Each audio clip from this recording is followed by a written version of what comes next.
Hello students, how are you all? I hope you all are fine. This is Mridula Jangid, faculty of Shivjyoti educational group Kota. बच्चों, आज हम पढ़ेंगे आरोह गद्य भाग का शेखर जोशी द्वारा लिखित पाठ गलता लोहा। बच्चों, सबसे पहले हम इसके जो लेखक हैं शेखर जोशी, उनका परिचय प्राप्त करेंगे। नई कहानी आंदोलन के कहानीकार शेखर जोशी का जन्म 1932 ईस्वी में अल्मोड़ा उत्तरांचल में हुआ था। उत्तराखंड में जो अल्मोड़ा नामक स्थान है वहाँ पर इनका जन्म हुआ था। शेखर जोशी का प्रारंभिक शिक्षा अजमेर और देहरादून में हुई। इंटरमीडिएट की पढ़ाई के दौरान ही सुरक्षा विभाग में जोशी जी का EME अप्रेंटिसशिप में के लिए चयन हो गया था, जहां वो सन 1986 तक सेवा में रहे। तत्पश्चात स्वैच्छिक रूप से यानी अपनी इच्छा से उन्होंने अपने पद का त्याग कर स्वतंत्र लेखन में संलग्न हो गए, यानी पूरी तरह से अपने आप को लेखन के कार्य में डाल दिया। शेखर जी की कहानियाँ विभिन्न भारतीय भाषाओं के अतिरिक्त अंग्रेजी, पोलिश और रूसी भाषा में भी अनुदित हो चुकी है।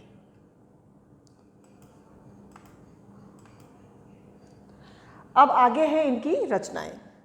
दाजू, कोशिका घटवार, बदबू, मेंटल जैसी कहानियों ने न सिर्फ शेखर जोशी के प्रशंसकों की लंबी जमात खड़ी की है, जमात मतलब एक लंबा समूह खड़ा किया है, बल्कि नई कहानी की पहचान को भी अपने तरीके से प्रभावित किया है। पहाड़ी इलाकों की, क्योंकि ये उत्तरांचल के रहने वाले थे, पहाड़ी इलाके के रहने वाले थे, इसलिए इनकी जो लेखन कार्य इन्होंने किया है, इनके लेखन में पहाड़ी इलाकों की गरीबी, कठिन जीवन का संघर्ष, वहाँ के जो जीवन का संघर्ष है पहाड़ी लोगों का, उत्पीड़न यानी उनका शोषण, उनको दी जाने वाली यातनाएं, प्रतिरोध यानी विरोध, उनकी उम्मीद और नाउम्मीदी से भरे औद्योगिक मजदूरों की हालत, जो मजदूर वर्ग है उनकी हालत का, शहरी, कस्बाई और निम्न वर्ग के सामाजिक नैतिक संकट, शहरों में, कस्बों में और निम्न वर्ग के जो लोग हैं उनमें किस तरह की उनको सामाजिक समस्याओं का सामना करना पड़ता है, धर्म और जाति से जुड़ी रूढ़ियाँ, धर्म और जाति संबंधित जो भी अंधविश्वास फैले हुए हैं, उन सभी को इन्होंने अपनी कहानियों में शामिल किया। अर्थात ये सभी मुद्दे उनकी कहानियों का विषय रहे हैं। तो बच्चों, अब हम पढ़ेंगे पाठ का सार गलता लोहा। अब बच्चों, हम देखते हैं गलता लोहा जो एक कहानी है इसका सार।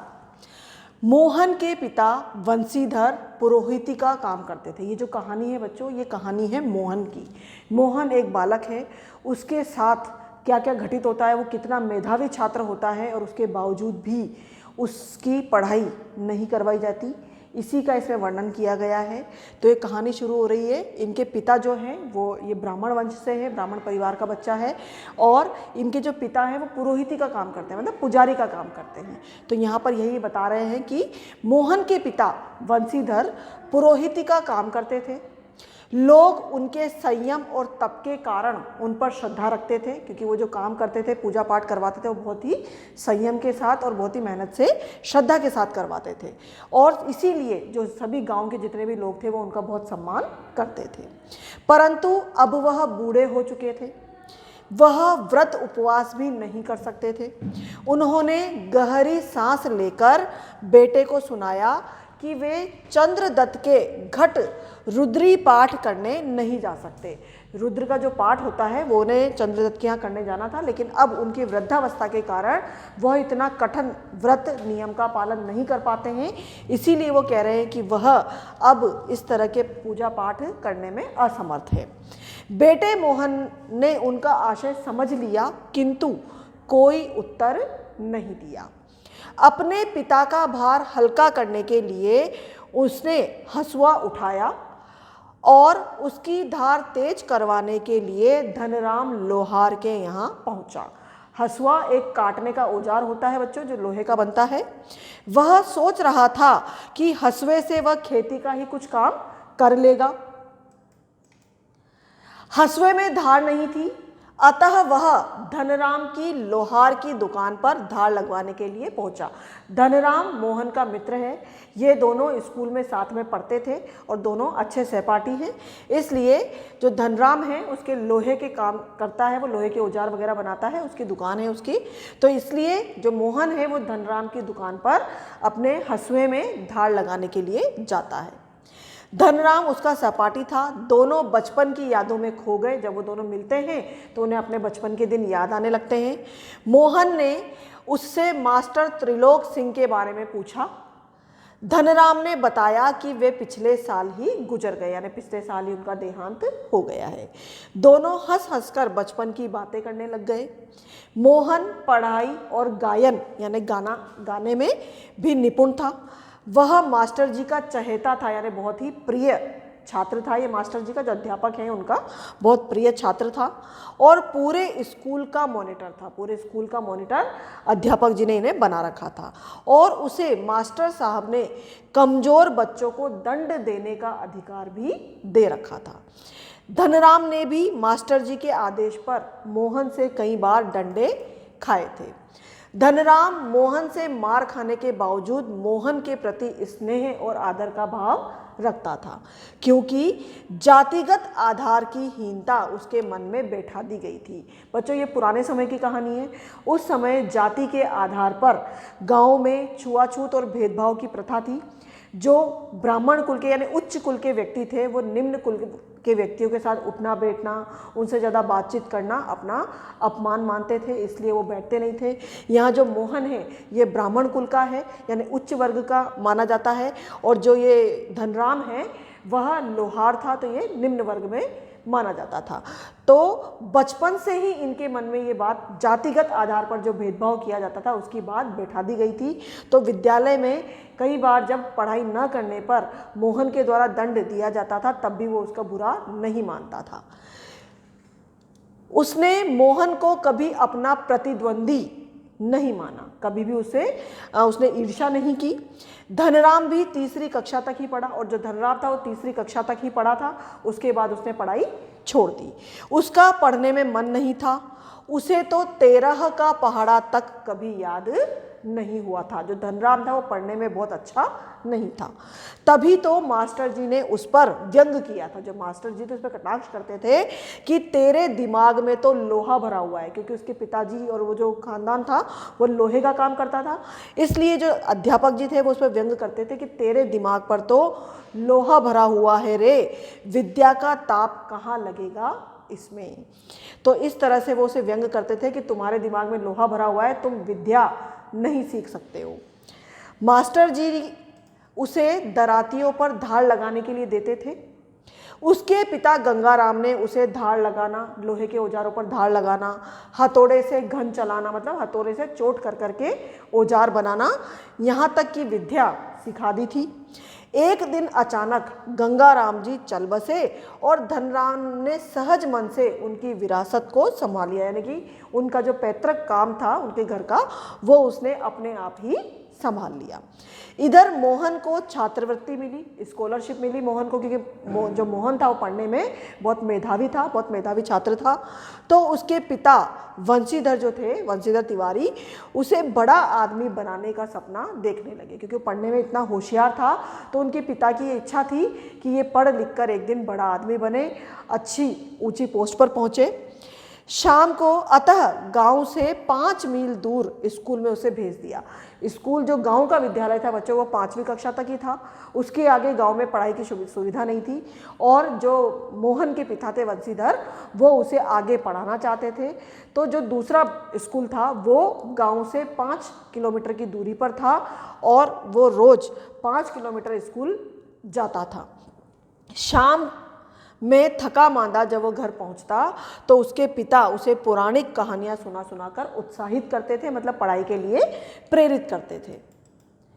मोहन को नदी पार करके स्कूल जाना पड़ता था। जो 5 मील उसका स्कूल दूर था तो उसके बीच में एक नदी पड़ती थी और उसे रोजाना उस नदी को पार करके ही विद्यालय जाना पड़ता था, क्योंकि वहाँ पर उस समय इतनी सुख सुविधा नहीं थी।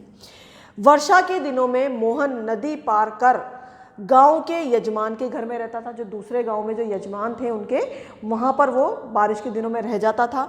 एक दिन नदी में पानी कम था तथा मोहन घसियारों के साथ, घसियारे जो घास काटने वाले होते हैं उनको कहते हैं, उनके साथ नदी पार करके घर आ रहा था। तभी अचानक पहाड़ों पर भारी वर्षा के कारण नदी में पानी का स्तर बढ़ गया। किसी तरह वह घर पहुंचा, किसी तरह वो बच गया था, बहा नहीं था और किसी तरह घर पहुंचा। लेकिन इस घटना के बाद जो वंशीधर थे वो बहुत घबरा गए थे, उन्हें बहुत चिंता हुई थी अपने बेटे की, और फिर उन्होंने कभी भी मोहन को स्कूल नहीं भेजा था। उन्हीं दिनों बिरादरी के, यानी उन्हीं की बिरादरी के एक संपन्न परिवार का युवक रमेश लखनऊ से गांव आया था। उन्हीं के परिवार का एक युवक था जिसका नाम था रमेश। वो लखनऊ में रहता था और कुछ समय के लिए वो गांव आया हुआ था। वंशीधर ने उससे मोहन की पढ़ाई के विषय में चिंता जाहिर की, तो वह मोहन को अपने साथ लखनऊ ले जाने के लिए तैयार हो गया। उसने कहा कि आप इसे मेरे साथ लखनऊ भेज दीजिए, मैं आगे की पढ़ाई इसकी लखनऊ में करा दूंगा। उसने कहा कि अगर परिवार में एक प्राणी और बढ़ जाए तो कोई फर्क नहीं पड़ता। और वंशीधर को लगा कि मोहन के रूप रमेश के रूप में उन्हें भगवान मिल गया हो। मोहन रमेश के साथ लखनऊ पहुंचा और वहां से उसके जीवन का एक नया अध्याय शुरू हो गया। तो जो वो रमेश था वो मोहन को अपने साथ लखनऊ ले गया और वहीं से उसका एक नया जीवन शुरू हो गया था मोहन का। अब उसके नए जीवन क्या शुरू हुआ था कि उसे वो वहाँ ले तो गया, लेकिन रमेश ने मोहन को वहाँ अपने घर का नौकर बना दिया था। वो उसे नौकर की तरह, उसके सभी परिवार वाले जो थे वो उसे एक नौकर से ज़्यादा नहीं समझते थे। वह पूरे दिन केवल घर के कामों में ही लगा रहता था। शुरुआत में तो उसको स्कूल में भी दाखिला नहीं दिलवाया था, लेकिन जब बहुत जोर दिया गया तब उसने एक पास के स्कूल में उसका दाखिला करवा दिया था। तो इसी बात को यहाँ बता रहे हैं कि यहीं से उसके जीवन का एक नया अध्याय शुरू हो गया था। उसे घर में नौकर की भांति समझते थे। घर के जितने भी सदस्य थे वो सब उसे नौकर के समान मानते थे। घर की महिलाओं के अतिरिक्त उसे गली की और भी महिलाओं के घर के काम करने पड़ते थे। सब्जी लाना, दूध लाना, कपड़े धोबी को देना आदि ये सभी काम मोहन को ही करने पड़ते थे। रमेश बाबू बड़ा बाबू था, यानी बड़ा अधिकारी था, और वह मोहन को घर के नौकर की हैसियत से ज़्यादा कुछ नहीं समझता था, और यह बात मोहन भी जानता था। अब धीरे धीरे मोहन को भी ये बात समझ में आ गई थी कि उसे यहाँ क्यों लाया गया है। बहुत कह सुनकर उसे पास के ही एक सामान्य से स्कूल में दाखिला दिलवा दिया गया। काम का बोझ और नए वातावरण के कारण वह इस शहर के स्कूल में अपनी कोई पहचान नहीं बना सका। वो था तो बहुत मेधावी, बहुत होशियार था, बुद्धिमान था, लेकिन अब उसे पढ़ने का मौका ही नहीं दिया जाता था। उसे दिन भर घर के काम करवाए जाते थे, इसीलिए अब वह यहाँ नए स्कूल में अपनी वो पहचान नहीं बना सका जो उसने अपने गांव के विद्यालय में बनाई थी। गर्मी की छुट्टियों में भी वह तभी गांव जा पाता जब रमेश या उसके घर से कोई गांव जाता था, क्योंकि अकेला वो गांव नहीं जा सकता था, अन्यथा उसे अगली कक्षा की तैयारी के नाम पर रोक लिया जाता था। वह घर वालों को असलियत बताकर दुखी नहीं करना चाहता था और कई सालों तक यह असलियत उसने अपने माता पिता को नहीं बताई थी, क्योंकि उसे लग रहा था कि अगर यह बात उनको पता लग जाएगी तो उन्हें दुख होगा। 8वीं के बाद उसे आगे पढ़ाने को रमेश का परिवार उत्सुक नहीं था और 8वीं कक्षा के बाद उसे आगे पढ़ाया ही नहीं गया। बेरोजगारी का हवाला देकर उसे पास के ही किसी तकनीकी स्कूल में दाखिला दिलवा दिया गया। वह पहले की तरह स्कूल और घर के कामों में व्यस्त रहता। 2 वर्ष बाद अपने पैरों पर खड़ा होने के लिए वह कारखानों के चक्कर लगाने लगा और 2 साल बाद ही काम की तलाश में वो कारखानों में काम ढूंढने लगा। इधर वंशीधर को अपने बेटे के बड़े अफसर बनने की उम्मीद थी और जो मोहन के पिता थे वंशीधर, वो तो अभी भी यही सोच के बैठे थे कि मोहन अच्छी पढ़ाई कर रहा है और वो एक दिन बहुत बड़ा अफसर बनेगा। परंतु जब उन्हें असलियत पता चलती है तो उन्हें अत्यंत दुख होता है। किस बात का दुख होता है कि उनका बेटा इतना पढ़ने में होशियार होने के बाद भी वह अपनी हुनर को, अपनी काबिलियत को सही जगह पर नहीं लगा पाया था। धनराम और मोहन बचपन की बहुत सारी बातें करते हैं। अब जो मोहन है वो वापस गांव आ जाता है और गांव आकर वहीं पर वो खेतीबाड़ी के काम में लग जाता है। जो धनराम और मोहन है वो इसी समय बचपन की बातें करते रहते हैं।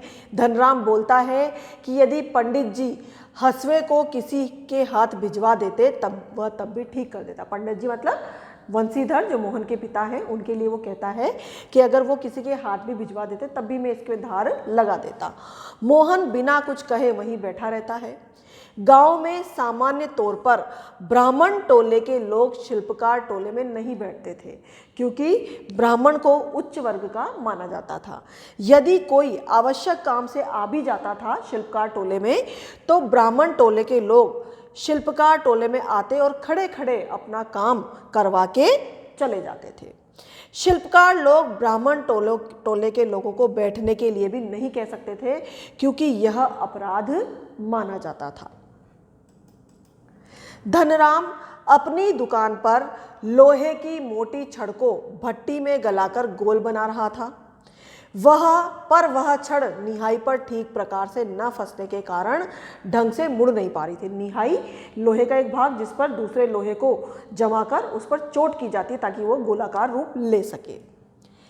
मोहन कुछ देर तक तो उसे देखता रहा, फिर वह स्वयं दूसरी पकड़ से लोहे को स्थिर करके धनराम के हाथों से हथौड़ा लेता है और नपी तुली चोटों से छड़ को पीटते पीटते गोले का रूप दे देता है। मोहन के काम और स्फूर्ति को देखकर धनराम अवाक रह जाता है, मतलब आश्चर्यचकित रह जाता है। उसे इस बात का आश्चर्य होता है कि ये ब्राह्मण टोले का है और यह इस तरह से हम शिल्पकारों के काम कैसे कर रहा है, क्योंकि उसने इससे पहले मोहन को कभी ऐसे काम करते हुए नहीं देखा था। वह पुरोहित खानदान के युवक द्वारा लुहार का काम करने पर आश्चर्यचकित था और मोहन के आंखों में एक सर्जक की चमक थी, जिसमें न स्पर्धा थी न ही किसी प्रकार की हार जीत। तो बच्चों, इस कहानी में यही बताया गया है कि कैसे एक मेधावी जो छात्र है उसकी जो काबिलियत थी, उसका जो हुनर था, उसका सही प्रयोग नहीं किया गया और उसे मजबूर कर दिया गया कि वह कुछ मजदूरी के काम करे, उसको आगे नहीं पढ़ाया गया और इस तरह से उसका जो पूरा जीवन है वह बदल जाता है। तो यही इस कहानी में बताया गया है बच्चों। आई होप आपको ये कहानी अच्छी लगी होगी, तो आप इसे एक बार बुक से ज़रूर पढ़ें बच्चों। मिलते हैं अगली क्लास में, तब तक के लिए घर में रहिए, सुरक्षित रहिए।